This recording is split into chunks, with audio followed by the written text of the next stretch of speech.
Hey guys, in this video, I'll show you how you can use Google Trends for YouTube. So make sure to watch this video till the end and let's get started. First of all, open any type of browser on your PC and search for Google Trends. Open the first website and make sure that your account is logged in.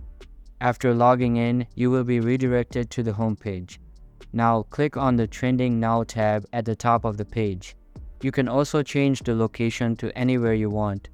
Here, all of the trending topics will be present like daily trends and real-time search trends.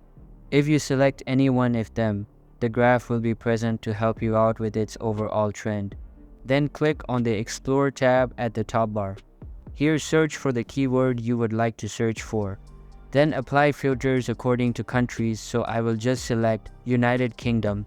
Change the time period to past day. Category will be entertainment and the platform will be YouTube. Now you can read the graph and make assumptions on the market of its interest. Likewise, you would need to go for something that has a more stable graph. So that's how you can use Google Trends for YouTube. Hope you liked the video. Thanks.